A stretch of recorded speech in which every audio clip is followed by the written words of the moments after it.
अस्सलामु अलैकुम वरहमतुल्लाहि वबरकातुहु अल्हम्दुलिल्लाहि रब्बिल आलमीन अल्लाहुम्मा सल्लि अला मुहम्मद व अला आलि मुहम्मद।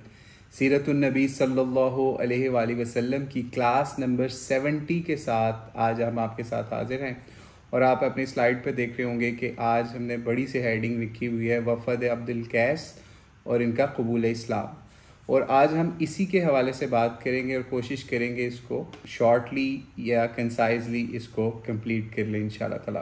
दरअसल मामला ये हुआ कि नबी इस्लाम की जब दावत और फ़तह मक्का भी हो गया, उसके बाद अरब के मुख्तलिफ़ वफूद ने इस्लाम कबूल करने नबी इस्लाम की खिदमत में आके ये सिलसिला जारी था।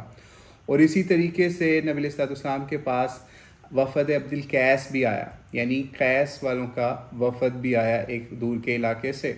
और इसके साथ साथ उन्होंने इस्लाम को कबूल करने के हवाले से उनके साथ एक मामला पहले भी ये हो चुका था कि जब नबी इस्लाम हिजरत कर चुके थे तो समझ लीजिए तकरीबन हिजरत के 5वें साल में भी इनका एक वफ़द जो है वो इस तरह से भी आ चुका था पहले से कि एक बंदा था, वो मनक़स बिन हिबान बताया जाता है, वो एक ताजिर था। वो समझ लीजिए 5 हिजरी के करीब वो उस वक्त मदीने के अंदर तिजारत के लिए आया करता था।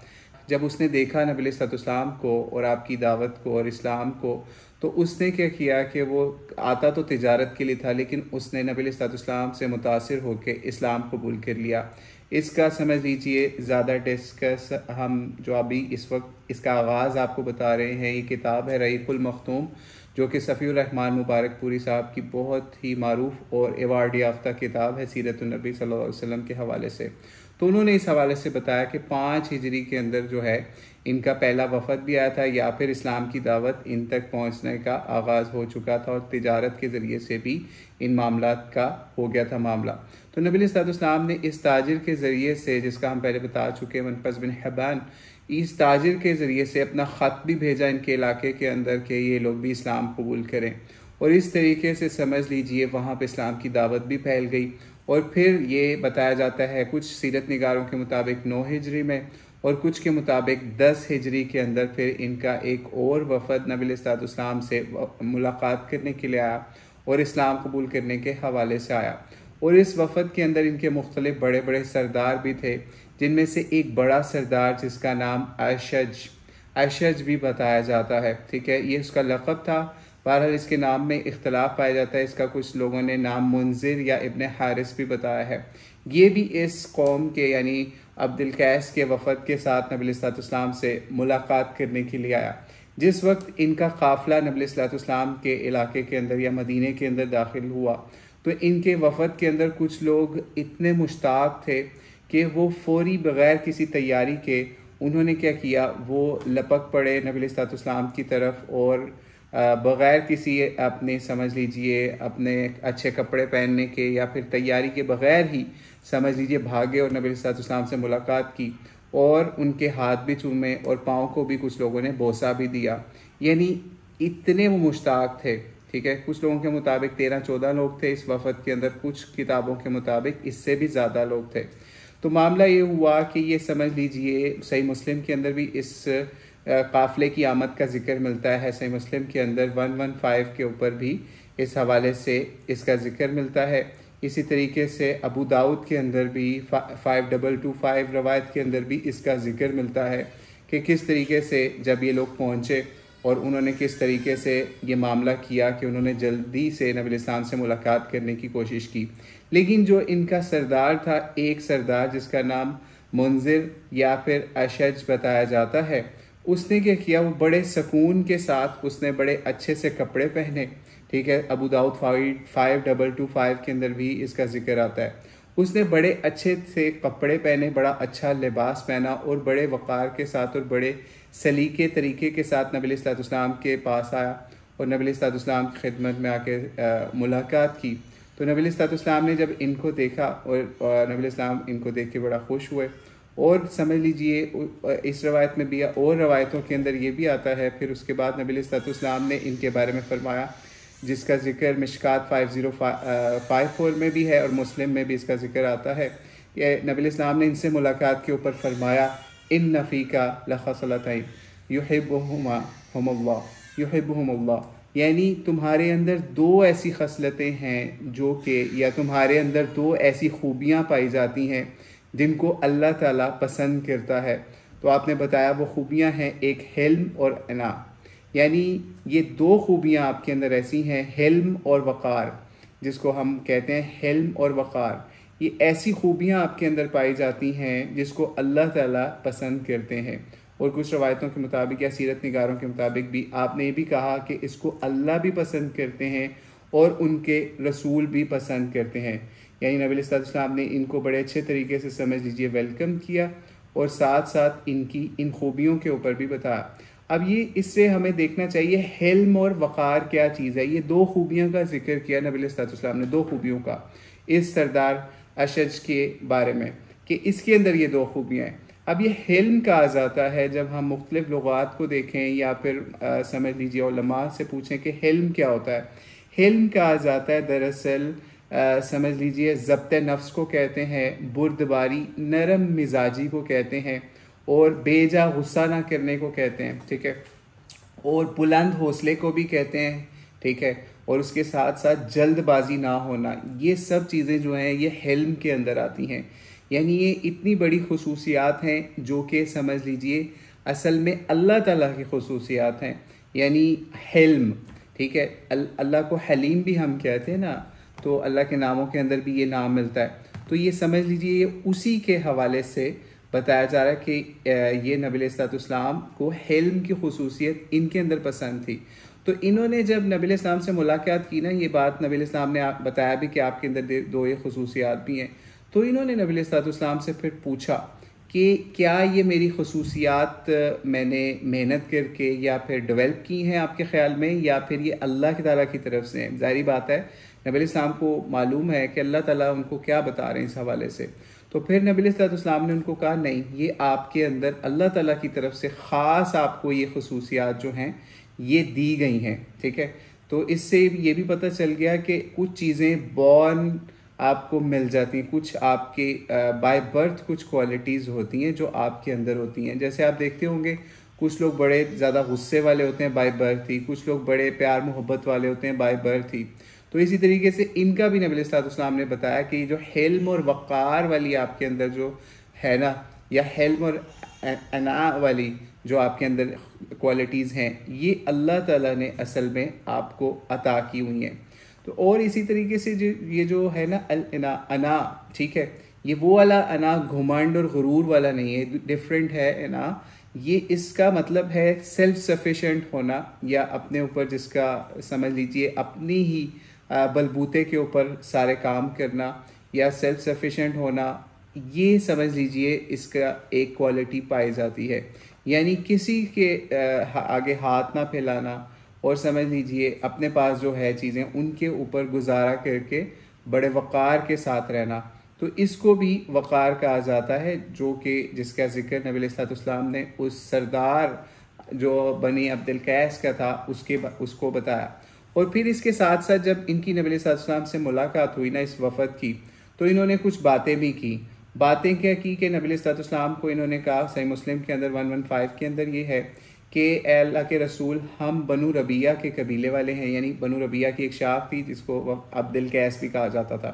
तो हम वहाँ से आए हैं और हमारे और आपके दरमियान में एक कबीला मुज़र जो है ना वो भी पड़ता है, और उसके कुफ़ार जो हैं वो हमें नुकसान भी पहुँचा सकते हैं। तो इसलिए हम अगर आपके पास आएंगे ना, तो हम सिर्फ हुर्मत वाले महीनों के अंदर आपके पास आ सकते हैं। यानी वो 4 महीने जिसके अंदर हज उम्रे का सीज़न होता है, या फिर अरब जो हैं वो उस वक्त कोई मामला जंगो जदाल से बाज आ जाया करते होते थे।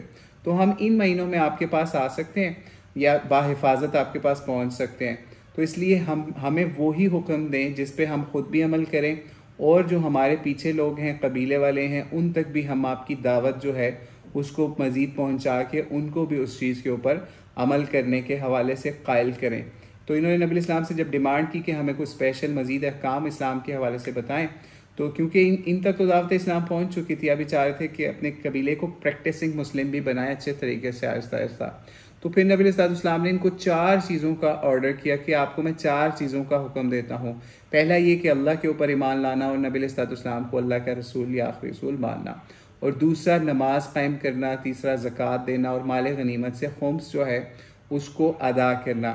ठीक है, और इसी तरीके से नबी सल्लल्लाहु ने उनको ये भी बताया कि आपको मैं 4 चीज़ों से, ख़ास किस्म की चीज़ें थी जो इनके इलाके के अंदर इस्तेमाल होती थी, ख़ास किस्म के 4 बर्तन थे जिनके ज़रिए से शराब का काम होता था, उनके समझ लीजिए संभालने का, उनको कशीद करने का या फिर उनकी ट्रेड का काम होता था। उन 4 ख़ास किस्म के बर्तनों को या ख़ास किस्म के बर्तनों में सर्व होने वाली शराबों को उनको भी मना कर दिया। और 4 बर्तन कौन थे उनका? एक का नाम था दुब्बा, एक का हंतम, एक का नक़ीर और एक का मुक़य्यद। ये चारों बर्तन बताया गया कि ये इनका इस्तेमाल आपने अब ख़त्म कर देना है। यानी ये समझ लीजिए कि ये बताया जा रहा था कि अब आपके ऊपर शराब भी मना है और आपने इस तरह के कोई बर्तन इस्तेमाल नहीं करने जिसके अंदर आप हराम चीज़ों को कशीद करते रहें या शराब और उनके मामलात के ऊपर हैं।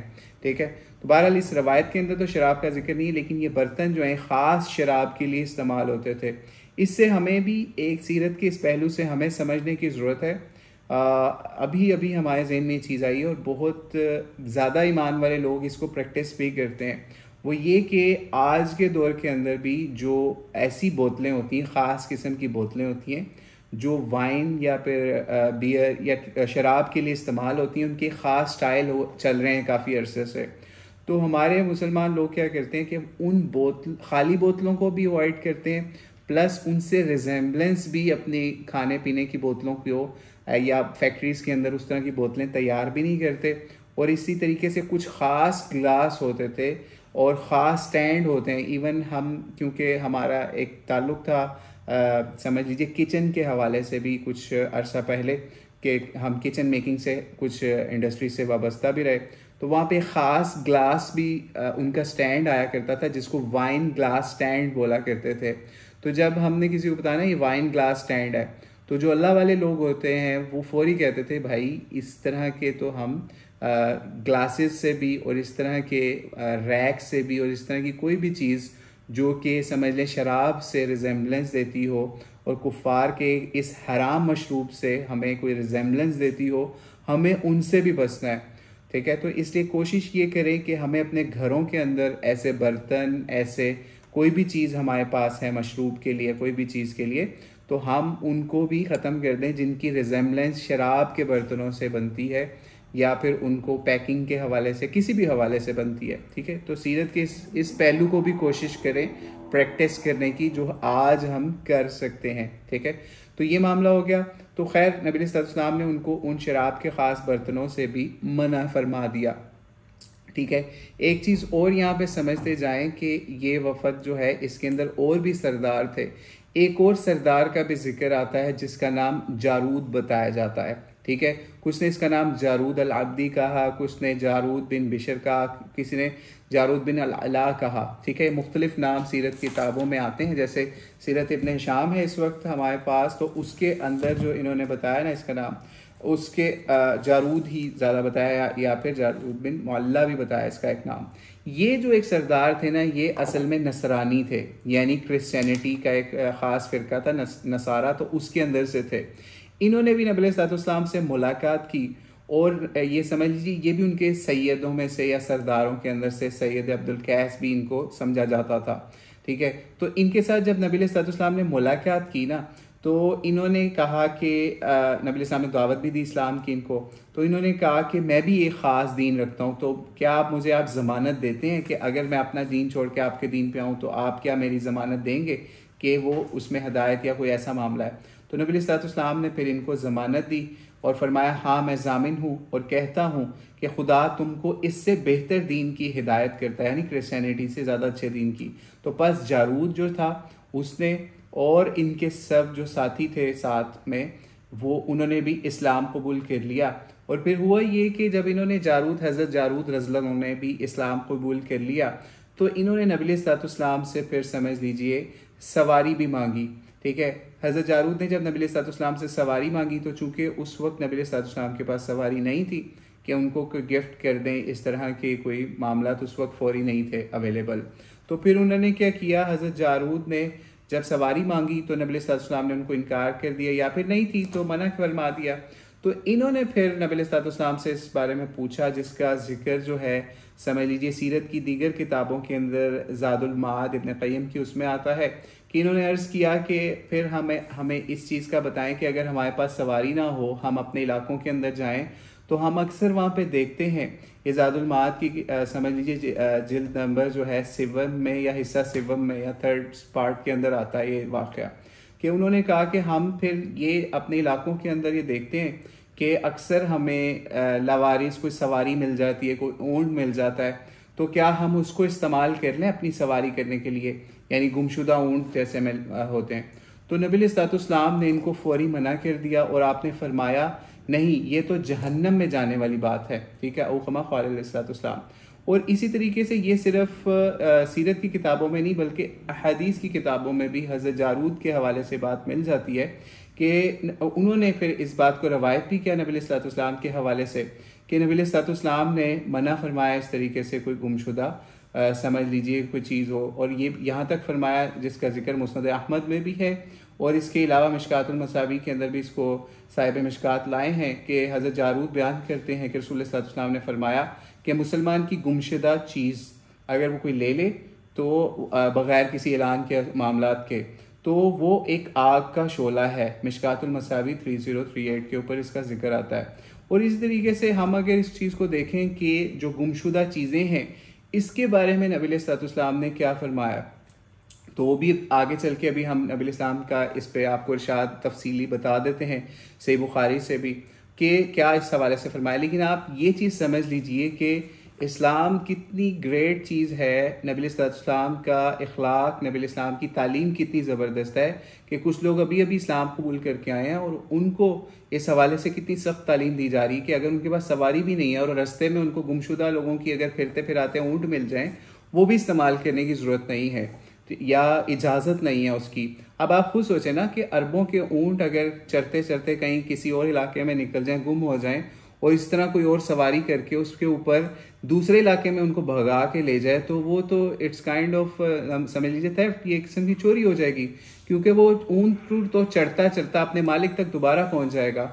लेकिन अगर कोई इसको लेके भाग गया वहाँ से उस इलाके से और ऐलान भी ना करवाया उसने उसका और सारा मामला, तो समझ लीजिए वो मामला चोरी के अंदर फिर आ जाता है। तो इसलिए नबी अलैहिस्सलाम ने इनको हज़रत जारूद को भी इस हवाले से मना फरमा दिया, या फिर वफ़द अब्दुल कैस को भी इस हवाले से मना फरमा दिया। और बल्कि इस हवाले से सही मुस्लिम सही बुखारी के अंदर भी रवायात आती हैं। एक रवायत सही बुखारी से 2372 हम आपके सामने पढ़े भी देते हैं कि नबी अलैहिस्सलाम की खिदमत में एक शख्स आया और आपसे पूछा कि रास्ते में जो घूमी हुई चीज़ें उनके हवाले से, तो नबी अलैहिस्सलाम ने फरमाया कि अगर कोई इसने पूछा एक थैली के हवाले से कि इसकी एक थैली और इसके बंधन की, आपने फरमाया अगर कोई थैली मिल जाए ऐसी तो उसको खूब जांच पड़ताल कर लो, यानी फॉर एग्जांपल कोई थैली पोटली कोई ऐसी चीज़ मिल जाए घूमी हुई आपको मिल जाए रास्ते में से, तो आप क्या करो उसकी खूब जांच पड़ताल करो, यानी उसका पता करवाओ, फिर 1 साल तक उसका ऐलान करते रहो, ठीक है।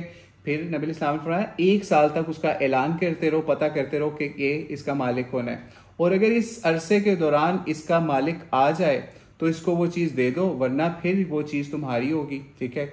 और फिर यानी ये पता चल गया कि उसका ऐलान करते रहना है, और अगर वो 1 साल तक की आपको है मामला, आपने रोक के रखना है उस चीज़ को, अगर वो 1 साल तक नहीं आता तो फिर आप उसको इस्तेमाल कर सकते हैं। लेकिन फिर भी अगर उसका कुछ अरसे बाद मालिक आ जाए और आपके पास माल हो, फिर आपको वापस करना होगा। फिर उसने दूसरी चीज़ के हवाले से पूछा कि बकरी के, उन्होंने साइल ने पूछा है, सवाल करने वाले ने पूछा कि अल्लाह के रसूल जो गुमशुदा बकरी होती है, तो आप अलैहिस्सलाम ने फरमाया वो तुम्हारी है या तुम्हारे भाई की या फिर भेड़िए की। यानी ये इस शॉर्ट से जुमले के अंदर जवाब के अंदर नबी अलैहिस्सलाम ने फरमा दिया कि वो अगर आप नहीं लेते उसको या रखते नहीं अपने पास, उसकी हिफाजत नहीं करते, तो उसको तो भेड़िया खा जाएगा ना, तो इसलिए आप उसको अपने पास रख लो, ठीक है। और जब वो वापस आ जाएगी, यानी मफहूम है इस बात का, तो फिर आपने उसके मालिक को, असल मालिक को उसको वापस कर देना है। यानी भेड़िए से मुराद, क्योंकि बकरी जो है छोटा जानवर है, वो अपनी हिफाजत उस तरह से नहीं कर सकता जिस तरह बड़े जानवर कर सकते हैं, ठीक है। तो इसलिए फिर बकरी की इजाज़त दी गई कि आप उससे फ़ायदा उठा सकते हैं उस वक्त तक जब तक उसका असल मालिक ना मिल जाए, ठीक है। फिर इसके बाद एक तीसरा फौरी इस शख्स ने एक और ख़तरनाक सवाल कर दिया जो ऊँटों के हवाले से, कि अल्लाह के रसूल अगर ऊँट मिल जाए इस हवाले से, ठीक है, तो फिर यानी ये समझ लीजिए, फिर आपने फरमाया इस हवाले से ऊँट के हवाले से भी पूछा, यानी इसका जिक्र सही मुस्लिम 4499 के ऊपर भी आता है कि उसने ऊँट के हवाले से भी पूछा। तो नबी इस्लाम इस सवाल के ऊपर बहुत गुस्से में आ गए, ठीक है, यानी गुस्से में आ गए, यानी इस तरह नबी इस्लाम के गुस्से का पता चलता था। इस रवायत के अंदर भी सही मुस्लिम 4499 के ऊपर कि नबी इस्लाम का चेहरा मुबारक सुर्ख हो गया, यानी इसे कहते हैं गुस्से को पी जाना या फिर अपने अंदर कंट्रोल रखना, जब्त रखना, ठीक है, ठीक है। तो ये नबी इस्लाम ने उनके सामने ये इसी चीज़ का मुजाहरा किया, जिससे हमें भी समझना चाहिए कि गुस्सा आ जाए तो हमें कंट्रोल रखना है और कोई बदजुबानी नहीं करनी। तो जी, तो ऊँट के हवाले से फिर नबी इस्लाम ने कहा कि आपको उसकी इजाज़त इस हवाले से नहीं है, कि तुम्हारा इससे कोई ताल्लुक़ नहीं है, ये तुम्हारा इससे क्या ताल्लुक़ है, और इस वक्त तक कि इसका इसे मालिक पाले और इसका मौजा है, इसकी मुश्क किसके साथ है। यानी ये पता चल गया अगर ऊँट के ऊपर सामान है, उसके पालान है या उसके साथ मुश्क या सामान को इस तरह का लटका हुआ है, तो फिर आपको इजाज़त नहीं है कि आप ऊँट को भी पकड़ सकें या उसको अपनी सवारी बना सकें या उसको अपने इस्तेमाल में ला सकें, ठीक है। तो वो अपने असल मालिक तक किसी तरीके से पहुँच भी जाएगा। इसी तरीके से गुमशुदा चीज़ों के हवाले से एक और नबी इस्लाम का इरशाद आपको सुनाते चलें, ताकि हमारा ये गुमशुदा चीज़ों के हवाले से भी कॉन्सेप्ट बड़ा क्लियर हो जाए। जैसे हमारे अक्सर मसाजिद के अंदर भी पहले ऐलान होया करते थे कि मसाजिद के अंदर भी लोग ऐलान करते थे और स्पीकर के थ्रू बाहर भी ऐलान कर देते थे। तो इस हवाले से नबी इस्लाम के ज़माने में क्योंकि मसाजिद के अंदर ही इन चीज़ों के ऐलान होने लग गए, गुमशुदा चीज़ों के, या फिर नबी इस्लाम ने इससे मना भी फरमा दिया, तो इसलिए इब्न माजा के अंदर भी 767 नंबर रवायत भी है, उसके अलावा मुस्नद अहमद में भी और दीगर किताबों में भी, कि जो शख्स किसी गुमशुदा चीज़ का ऐलान मस्जिद में करते सुने तो इसे चाहिए कि अल्लाह करे वो चीज़ तुझे ना मिले, क्योंकि मस्जिदें इसलिए नहीं बनाई गई, और कमा ख़ालिस्लाम। यानी इससे भी हमें पता चल गया, और रवायतें भी जो मस्जिद के अंदर ऐलान करने के हवाले से हैं कि हमें मस्जिद के अंदर सिर्फ असल काम है इबादत अल्लाह ताला की करना, वहाँ इस तरह गुमशुदा चीज़ों के ऐलान नहीं करना चाहिए पब्लिकली, यानी नमाज़ों के औकात में या और चीज़ों में।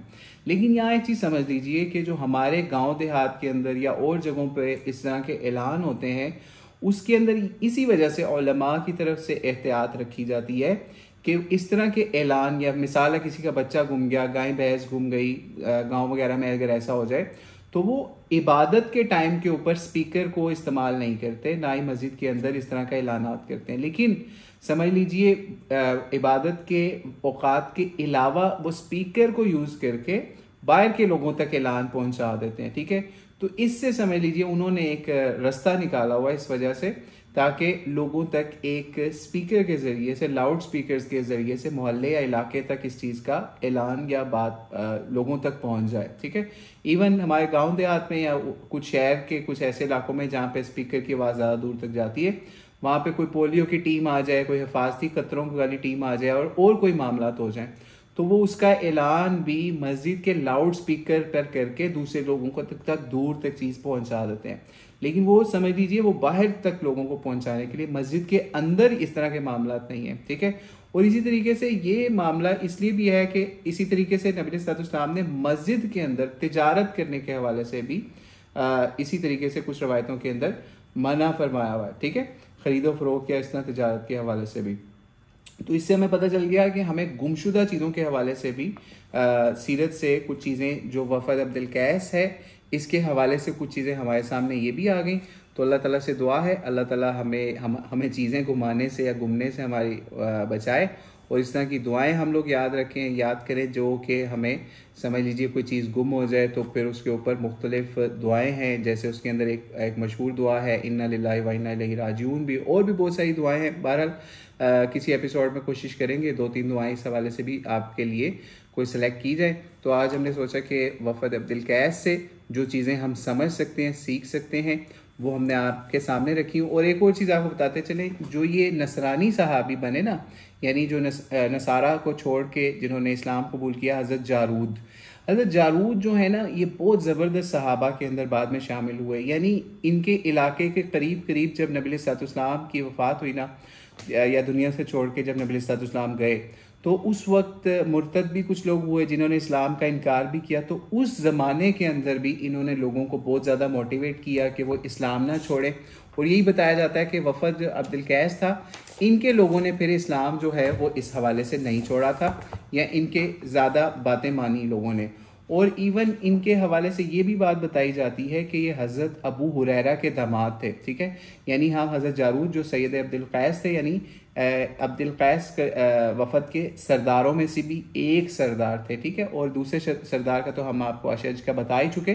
तो बहरहाल इनके हवाले से एक चीज़ और भी समझ लीजिए, इनका इस्लाम इतना ज़बरदस्त भी रहा कि ये हज़रत उमर रज़नों की खिलाफत के अंदर भी जिहाद क़िताल में मसरूफ़ रहे। और समझ लीजिए उनके हवाले से बताया जाता है कि फ़ारस के अंदर कोई जंग थी, उसके मुताबिक नहावंद की जंग थी, उसके अंदर हज़रत नुमान बिन मुकर्रन के साथ इनकी शहादत भी हुई, ठीक है। और कुछ लोगों के मुताबिक एक कौल ये भी है कि ये हज़रत उस्मान की खिलाफत तक भी ज़िंदा रहे। यानी ये जो अब्दुल कैस का वफ़द था, इसके अंदर ऐसे ऐसे हीरे जो हैं वो नबी अलैहिस्सलाम ने तराशे कि वो समझ लीजिए क्रिश्चियनिटी को छोड़ के भी उन्होंने अपनी जानें जो हैं वो इस्लाम के लिए निछावर की, ठीक है। तो और भी इसी तरीके से जो हज़रत अशज रज़ों के हवाले से भी हमने पहले चीज़ें बताई, उनके हवाले से भी कुछ ऐसे मामला हैं। और हज़रत जारूद के हवाले से एक और चीज़ आपको बताते चले जो इस अब्दुल कैस के वफ़द के साथ आए थे, इनका जो एक नाम है ना, उसके हवाले से ये भी बताया जाता है कि ये इस वजह से नाम पड़ा कि इन्होंने एक इलाके के ऊपर हमला किया जो बकर बिन वाइल का क्या ऊपर थे हमला था। तो उधर इन्होंने इतनी समझ लीजिए ज़बरदस्त तरीके से जंग की कि हर तरफ खाली कर दिया इलाका, मार मार के खाली करवा दिया इलाका। तो उसकी वजह से इनको जारूद का लक़ब मिला, ठीक है। हालांकि इनका नाम जो है वो डिफरेंट भी लोगों ने बताया, ठीक है, लेकिन ज़्यादा ये उसी नाम से फिर मशहूर हो गए, हज़रत जारूद के नाम से, ठीक है। तो इसलिए ये भी इनका एक तारुफ था जो हमने सोचा आपको बता दें इस हवाले से कि हज़रत जारूद जो वफ़द अब्दुल कैस के साथ थे, उनका भी मामला इस तरीके से रहा। तो अल्लाह ताला से दुआ है अल्लाह ताला हमें सीरतुन नबी सल्लल्लाहु अलैहि वसल्लम को पढ़ने की, समझने की और उसको आगे तक लोगों तक पहुँचाने की तौफीक अता फ़रमाए। अल्लाहु अल्लम बिस्सवाब। अस्सलामु अलैकुम वरहमतुल्लाहि वबरकातुहू।